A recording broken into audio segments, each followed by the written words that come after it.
आदौ ब्रह्मा मध्ये विष्णुः अन्ते देवः सदाशिवः मूर्तित्रयस्वरूपाय दत्तात्रेय नमोऽस्तुते।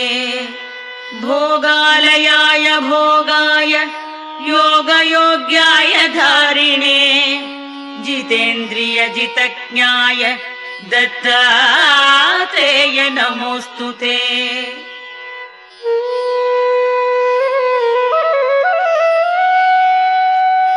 दिगंबराय दिव्याय दिव्यरूपधराय च सदोदित परब्रह्म दत्तात्रेय नमोऽस्तुते।